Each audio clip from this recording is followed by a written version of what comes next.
Hey everyone, thanks for watching. This show is really for all of those real estate agents that I know, or individuals that are thinking about getting their license because they want to get in the game. We have brought back someone that I know, respect, and love speaking with because he has made that transition from realtor to real estate investor and now wears many, many different hats. So we're going to kind of tear this apart. But before I just jump in, let's welcome Adrian Hernandez to the show. How you doing, Adrian? Yeah, I'm good, man. As I mentioned before, I'm alive. I'm excited. I'm full of energy. I'm ready to jump on this podcast with you, and I'm excited about today, what we're going to share. I just want to thank you for bringing me back. It means a lot. Yeah. So how many cups of coffee have you had today? This is actually my first one. Oh my goodness. I get up pretty early. I'm doing a mastermind group right now with some agents, actually all throughout the nation. So we got to be up by 5 o'clock. We got to check into the gym by 5:30. Nice. And then I have this like super green juice that I drink, and for some reason that just pumps me. It does more than coffee does. So. All right. Well, you got to get me that super green juice after the show. I like it. I'm a morning person. I get up by 6 without an alarm clock. So much respect to getting up at 5. That is awesome.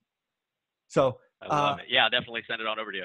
Thanks, buddy. So real quick, first and foremost, I want to sort of just put this on the table and then we can move on to really the meat of this conversation. I think being a realtor or real estate agent is a tremendous profession. And I do mean it's a profession. Right. The men and women that I know that do this very well, and it's admirable. And lots of people can make a great living being a great realtor or real estate agent. Right. So let's just put that on the table. That's admirable. All of that is great stuff, right? Right. Yeah. One of the reasons why I got in at the beginning. Absolutely. Yeah. So, okay. So let's just, I don't want this episode, people to see this and go, hey, he's saying, all real estate agents or realtors need to be investors. Not at all. I just realized no, not at all. That there's a lot of people that get in the game or are in the game that could take that real estate agent experience, the realtor experience, and grow down another path, multiple streams of income, different investments, whatever you want. And that's why I came back to you, because I know you made that transition. I know you wear lots of different hats today. So let's just talk about why, real estate agents or realtors really should think about maybe expanding what they do and being investors and all of that. So why don't you kind of share that? Yeah, absolutely. And to touch on what you're saying, I mean, I sold traditional real estate for a good amount of years at the beginning before I even jumped into or even knew what investing was. So there's, and to your point, I'm not here to say all agents need to switch. What I'm here to say is just add, just like you said, just have different sources that are a part of your business to provide more opportunities as a real estate agent to grow your listing and buyer base. And that's really all it is, right? If I look at the beginning, I mean, I got into the business, and let's just be transparent here, right? And for those of you who want to disagree with me, you're lying here because it's the truth. 99% of us get into the business to do what? Earn a paycheck. Yep. Let's just be honest, right? Let's earn a paycheck. So at the beginning, it was I can earn a paycheck and I can see the different opportunities because of this umbrella, right? So let's jump in there. And then as you start to work and as you start to go up against different agents and as you start to study technology on what we're doing, as you start to study first-time home buyers or not just first-time home buyers, but investors that are paying all cash. You have properties, you have sites like iBuyer, you have sites like Zillow that are coming in and giving sellers and giving buyers different options and opportunities. So this is just the question I have for you real estate agents. What options and opportunities are you providing to your client rather than I can list and sell you a home? Yeah, no, I agree. I really think of it this way, right? So I was a professional software sales guy for the better part of 2 decades. And what you really need to take the most care of is a qualified lead. And it's the same game in real estate. If you have a qualified lead and you only have 2 options, I can list or I can write an offer. Yeah, you can make a quote living, but it's not going to be a great living, at least in most cases. But yeah, and I mean, go ahead. No, and I apologize for cutting you off. I was just going to say some of my biggest mentors, they sell 150 homes a year and it's all resale. but I know there's investors in their pool. I Yeah. know that for a fact, and they can't tell me that there isn't. No, it has to be, right? Investors are the repeat buyers, right? If you can farm, if you're a real estate agent and you can find 5 investors, true investors, right? People that are building portfolios, just 5, you can guarantee 3 transactions a year, right? You could write it on the Absolutely. board today. And if you can do Absolutely. that with 5, what about 10? What about 15? It's frankly one of the main reasons I spent almost 200 grand building an office or tricking out an office in Fresno and making sure I had real estate agents a part of it, because I want to have deal flow from them. And Absolutely. that's why I'm going to continue to network with real estate agents. If you are a Fresno or Madera real estate agent, please call me or email me, because I want to be your cash buyer for those deals that just don't Yes. look good in the MLS. So shout out to you. Call me. Reach out fast. So, but I love it. back to my earlier point. The thing about a qualified lead, right? If you only have 2 options of dispositioning that lead, you can live. But if you create 4 or 6 or 8 disposition options, your opportunity to carve out a successful answer or close are so much greater. So why don't you touch on some of those, other than just, hey, I can write a listing agreement or I can write a purchase contract? What else could a real estate investor do? Absolutely. And those different options and opportunities, you guys, they really revolve not just around investors. I really want to make this point. It's Mm, not just investors, right. it's developers, it's builders. Thank you. Let's talk about listings for a quick second. A lot of agents go, I want to be a listing agent. I want to be a listing agent. Okay. What if you were to go into and study areas that are starting to go through regentrification, that are starting to change? You're starting to see single family houses being torn down and they're building fourplexes, sixplexes. How about you go talk to these developers and ask them, hey, what are you looking for?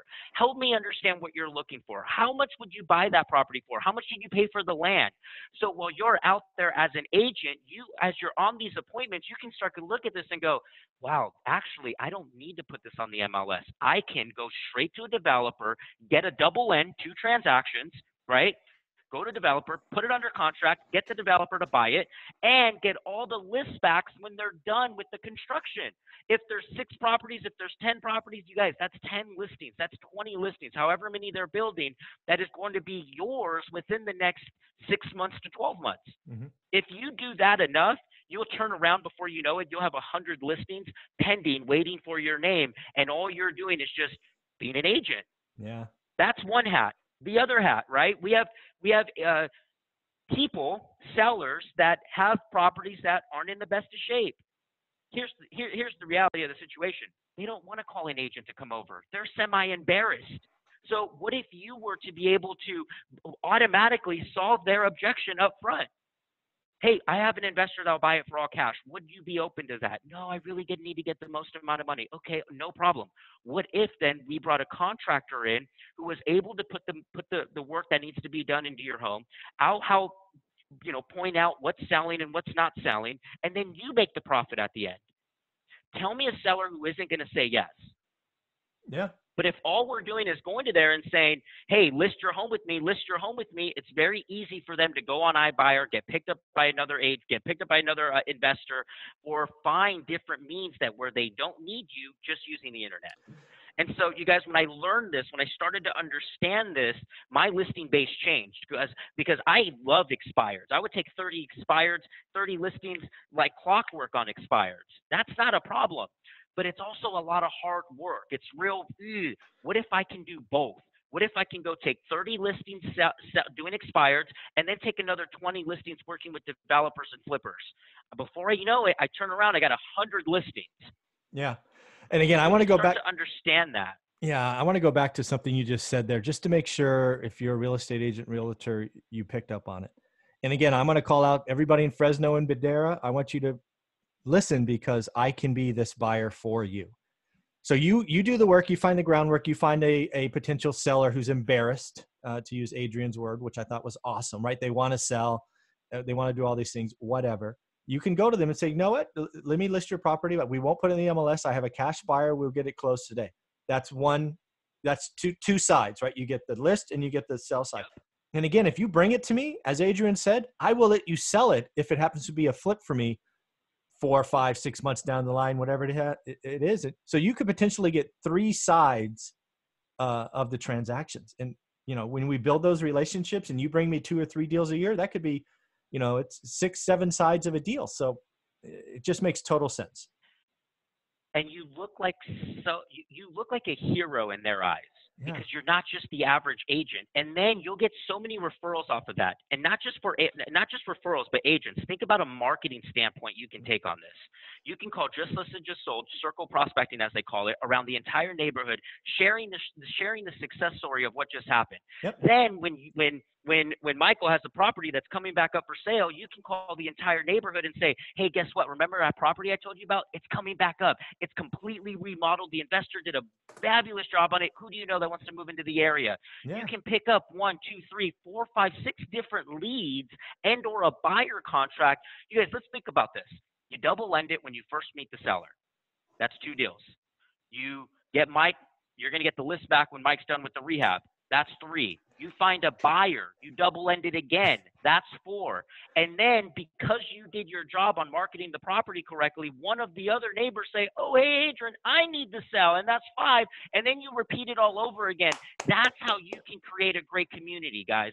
That's how you increase your business. That's how, when you're looking at it and saying, how do I get something out of this one?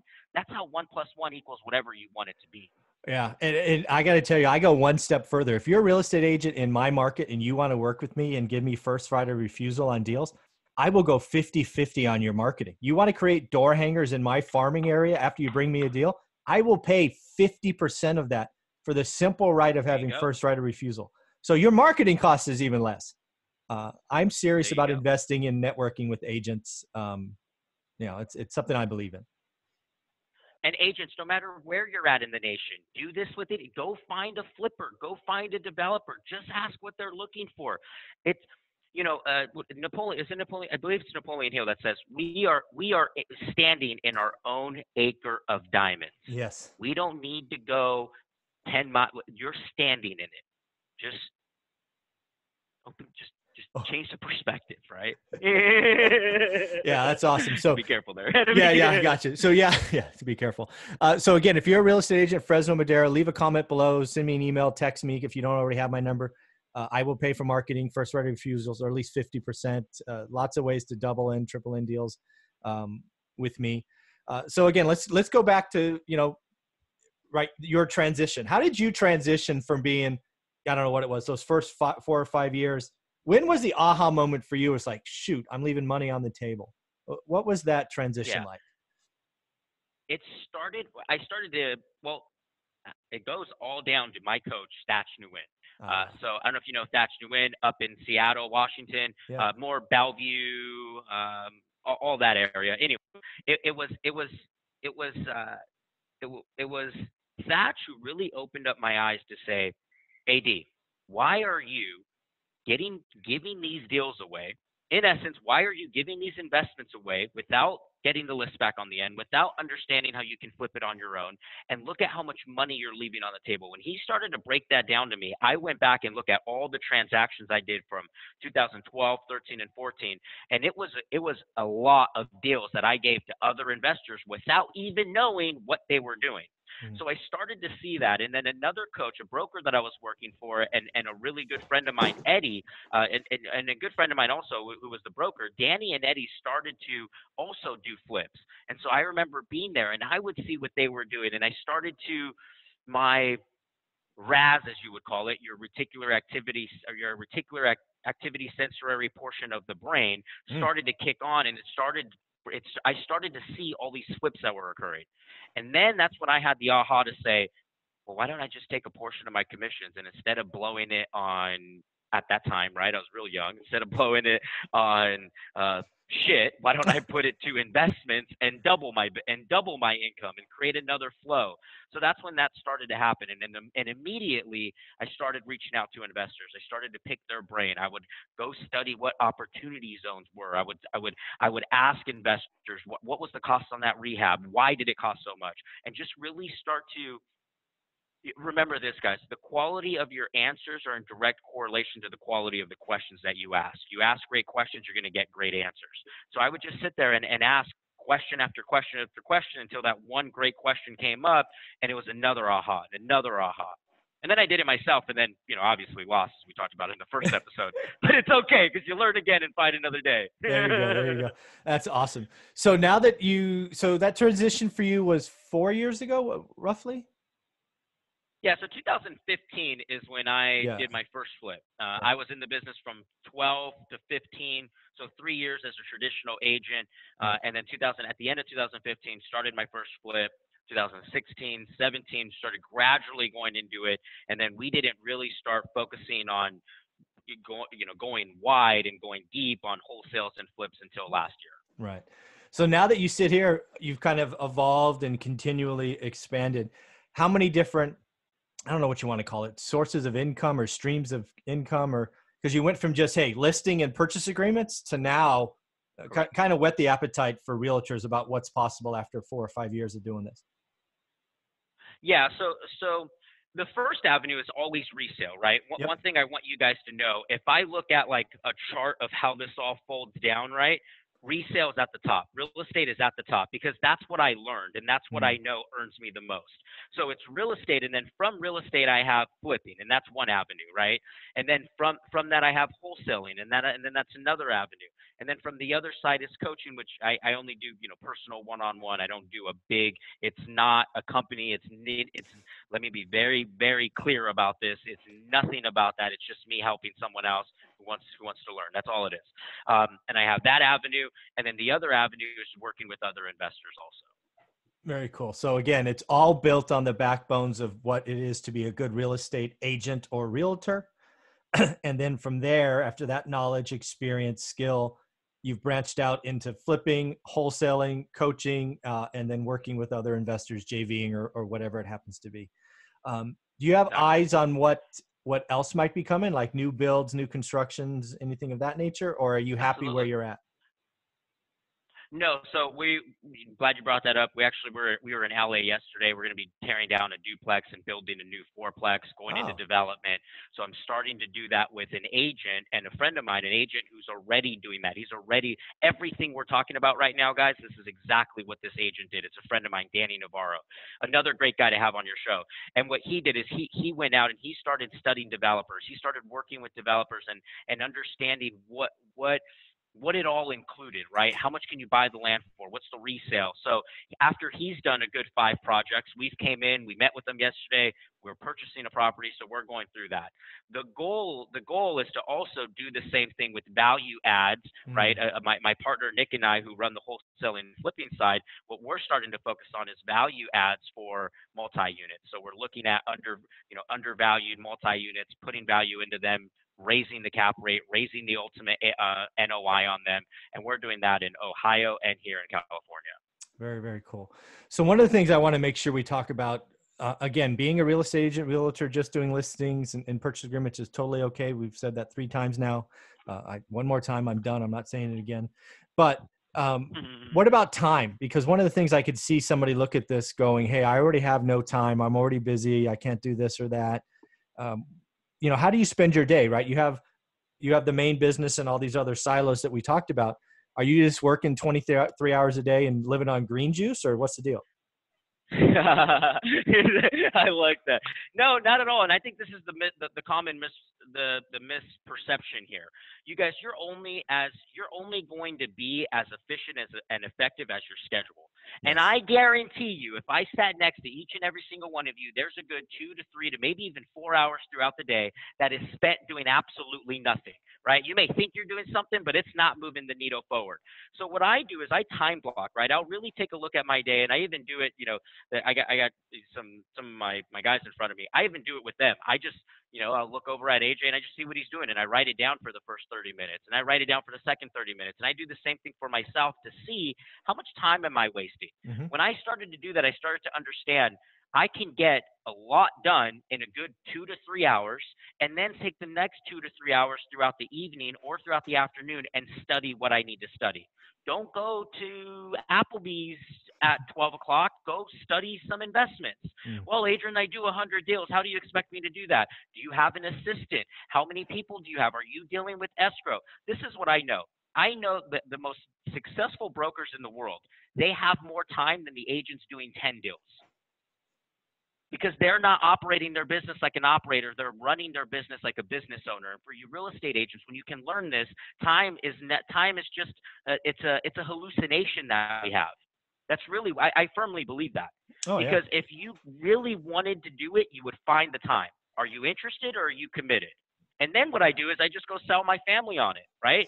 Hey, look it. I'm gonna be here for dinner at this time and this time, and then at 6 o'clock I gotta get back on the internet. I have some things that I'm working on, but while we do that, right? Let's make it fun. Let's bring them involved. Let's interact them, or let's have them interact with us, or give a goal. Hey, look it. Dad's gonna be. I don't have any kids, but if I was a father, this is what I would say, right? Hey, Dad's gonna be in my office for 2 hours in the evening every single day. But here's the thing: if you hold me accountable, if you can help Dad do that, we're all gonna go on a vacation in 30 days. Like, hype them up about it. Give them something to. Hey, if Dad's not in that room, we're not going to Disneyland. I guarantee you that little kid is going to make sure you're in that room. I love that. And you're right. Oh, Disneyland? Dad, go. Isn't it time yet? Go. I think that's awesome. Exactly. Yeah, and I think you're so right. That's why I was hoping you would take this. Is time. I know lots of people who say they're busy that aren't moving the needle, to use your word, and tackling something else, stretching your mind. Frankly, getting out of your comfort zone is a good thing. It allows your mind Absolutely. to stretch. So that's pretty awesome. And read the book, guys. There's several books on the 80-20 rule, right? Mm-hmm. I think, is it Perry Marshall makes one? It's on 80-20 rule. And it just goes to show us we make 80% of our income in 20% of the day. So that means there's 80% of the day that is in essence useless. And if we really look at it, we can apply the techniques that are found in these 80-20 rule principles to our life, and you have way more time than you think. Warren Buffett, Jeff Bezos, you don't think they have 24 hours the same time that we do? So we can't say that you can't spend an additional hour going and talking to developers. I personally think that's a huge limiting belief. Yeah. So let's talk about one of the elephants that I knew was going to be in the room is I get lots of people, as I'm sure you do, that say, hey, should I go get my real estate license first before kind of claiming to be an investor? How do you handle it when you get that question and you have no other context, right? You bump into somebody at an event going, hey, should I go get my license before I become an investor? What do you kind of say to that? Yeah, so I have a very narrow point of view on that, and I'm working on my perspective, right? And I say that because we can't even count the amount of wholesales that come through our inbox that show a purchase price of 200 and an ARV of 220, and they're calling it a deal. Yeah. Like, so a part of me really believes that you do need to go get some sort of influence in this industry. So what I'm going to do is I'm going to ask some questions. I'm going to say, okay, well, do you have any sales background? Is there any sales background that you have? Has there anything that you've done that involved customer service? And tell me about it. And then I'm going to ask a series of other questions to figure out how knowledgeable they are. And if you guys, if you're straight out of high school, go get your damn license. Go study the skill set of what it takes to work with buyers, work with sellers, because that's going to give you the confidence, the knowledge, and the words to use when you're working with investors. You see, if you're right out of high school and you're talking in slang and you expect to go walk up to an investor and speak that way to them, good luck. So go find a skill set. People Yeah. are only going to hire you based on how good you are with your skills. Yeah. Go get your license. Figure out what an easement is. Jesus Christ, we got a deal across the other day. They're like, that's not an easement. It's an easement. It goes right through the property. It's a freaking easement. Some people don't even know what an easement is. Study it. Figure out what it is. What is this whole claiming title thing? Yeah. You guys, we have to be a resource. We have to be the solution to people's problems. And if you think you're going to do that without learning something, without practicing something to increase your skill set, you're hallucinating. Yeah. So I loved how you tacked that by asking questions. And you're so right. The individual coming out of high school, my experience with them, I don't want to put words in your mouth, so I'll just say my experience. If they come into the real estate game with dollar signs in their eyes, easy money, flashing checks on social media, Absolutely. blah, blah, blah. But what you actually said is ideal. And I've said it 100 times. Real estate's a people business. It's not about the property, 100%. right? Because you have buyers, sellers, investors, real estate agents, appraisers, inspectors. I mean, the list goes on and on and on. You have to be able to work with people. And you, most of the time, have to be able to work with people in person, right? Or the phone. Right? It's very rare that you're going to be texting somebody and get a deal done. It does happen. Don't get me wrong. You're going to increase your deal flow if you're presentable. You're going to increase your deal flow if you 100%. have good diction and conversation and not using slang and, you know, got your pants Yep. down to your knees. And I mean, come on. Yeah. If you're going to get in, Yeah. get in. Exactly. And any seasoned investor, anybody who knows what they're doing, they're going to smell it. People have a sixth sense. They're going to smell it before you even say anything. So you guys really go work on that. If you're new in this industry, take what Michael is saying, double down on more of his episodes, and really, really, really program your mind to understand this is not a sprint. This is a marathon, and it's going to take you, and you're going to have to, you're going to go through some trials and tribulations before you get to where you need to go. Mm-hmm. And if you can understand that, and you can embrace that, and you can understand you may not get paid for a good 9 months, 10 months, a year, and you can really, really dissect that, okay, great. If you can't, Yeah. Chase is hiring. There you go. Exactly. I love that. So this is how I kind of wanted to end this conversation. I knew this was going to be my question or theme for you at the end. And that is basically, so you've been doing this for 4 years. You transitioned from being only a realtor or a real estate agent into this investor. We've talked about time, but I want to ask you simply, is it worth it? Are you happy you did it? 150%, man.